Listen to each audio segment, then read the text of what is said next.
Oke, mari kita bedah 3 huruf yang sekarang ini lagi mengubah cara kita semua memandang dunia bisnis. ESG. Sebenarnya apa sih itu? Dan kenapa ini jadi penting banget buat kita? Yuk kita cari tahu bareng-bareng. Kita kan tahu ya, perusahaan itu biasanya diukur dari untungnya. Tapi, coba deh kita pikirin lagi. Apa sih yang bikin sebuah perusahaan itu benar-benar bernilai? Gimana caranya kita ngukur dampak yang nyata di luar sekedar laporan keuangan? Nah, jawabannya ada di 3 huruf ini. ESG. Environmental, Social, dan Governance. Gampangnya, anggap aja ini semacam rapor modern buat perusahaan. Rapor yang nggak cuma lihat nilai finansialnya, tapi juga dampaknya ke planet dan ke masyarakat. Ini cara kita buat ngelihat cerita utuh di balik sebuah bisnis. Biar paham betul soal ESG, kita akan jelajahi 5 bagian utama. Pertama, kita lihat dulu gimana ceritanya ESG ini bisa muncul. Terus, kita bedah satu persatu 3 pilarnya: lingkungan, sosial, dan tata kelola.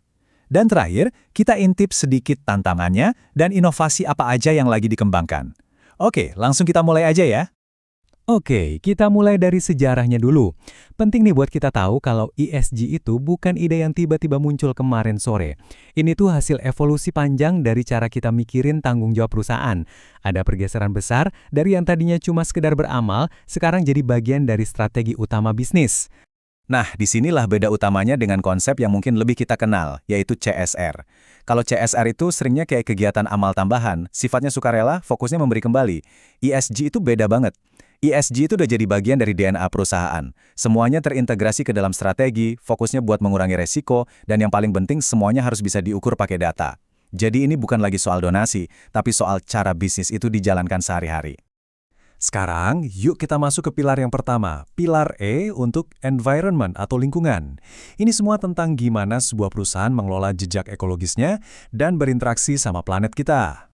Jadi, apa aja sih yang diukur di pilar ini? Wah, cakupannya luas banget. Mulai dari hal-hal besar kayak gimana mereka mengelola emisi karbon dan menghadapi perubahan iklim. Tapi juga menyentuh hal-hal operasional loh, misalnya seberapa efisien mereka pakai energi dan air. Gimana mereka melindungi keanekaragaman hayati. Dan yang krusial, apakah mereka terus berinovasi pakai teknologi hijau buat masa depan? Dan ini bukan cuma soal jadi hijau biar citranya bagus ya, ada insentif ekonominya yang nyata loh. Penelitian nunjukin kalau transisi ke ekonomi sirkular yang jadi inti praktik lingkungan yang baik, itu berpotensi naikin produk domestik bruto sebuah negara sebesar 1–3%. Jadi intinya, menjaga lingkungan dan pertumbuhan ekonomi itu ternyata bisa jalan bareng. Oke, kita lanjut ke pilar kedua, pilar S, untuk sosial.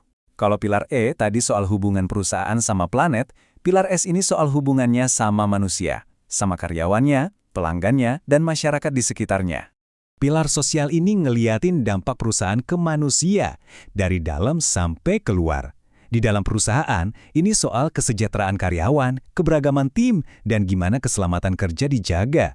Kalau di luar, ini soal gimana perusahaan berinteraksi sama komunitas lokal dan mastiin hak asasi manusia itu dihormati di seluruh rantai pasok mereka. Dan dampaknya itu nyata banget. Banyak studi yang nunjukin ada hubungan yang jelas. Perusahaan yang skor sosialnya bagus, karyawannya cenderung lebih sejahtera. Ini bukan cuma soal rasanya enak didengar ya. Karyawan yang lebih bahagia dan merasa dihargai, itu udah terbukti jadi lebih produktif dan inovatif. Nah, yang terakhir, kita sampai di pilar G, untuk governance atau tata kelola. Mungkin ini yang paling nggak kelihatan dari luar, tapi bisa dibilang ini justru fondasinya. Ini tuh soal aturan main, praktek dan proses yang mengarahkan dan mengendalikan sebuah perusahaan. Pilar ini pada dasarnya bertanya, siapa sih yang pegang kendali dan gimana keputusan dibuat? Apa dewan direksinya itu beragam dan independen? Ada nggak pengawasan yang ketat buat mencegah kecurangan? Seberapa transparan mereka ke publik dan investor? Ini semua soal integritas, etika, dan akuntabilitas. Di sini kita bisa lihat langsung hubungan sebab akibatnya. Tata kelola yang baik itu bukan konsep ngawang-ngawang. Praktek nyata seperti dewan direksi yang beragam dan komite audit yang independen itu secara langsung ngasih hasil yang lebih baik. Kinerja ESG-nya jadi lebih kuat dan laporan keuangannya lebih bisa dipercaya. Fondasi yang kuat, bangunannya pasti kokoh. Tapi, ya, menerapkan ESG itu nggak selancar kedengarannya. Ada tantangannya. Di bagian terakhir ini, kita bakal lihat apa aja sih rintangan utamanya dan gimana inovasi coba ngatasin semua itu buat ngebentuk masa depan ESG. Mungkin tantangan paling besar sekarang itu soal standar. Coba bayangin, kita mau bandingin dua pelari, tapi garis finishnya beda-beda. Nah, kira-kira begitulah yang terjadi di dunia ESG sekarang. Karena cara ngukurnya beda-beda, jadi susah buat ngebandingin performa antar perusahaan. Ini juga yang membuka celah buat greenwashing, di mana perusahaan bisa kelihatan lebih hijau dari kenyataannya. Tapi tenang, inovasi terus jalan buat ngejawab tantangan ini.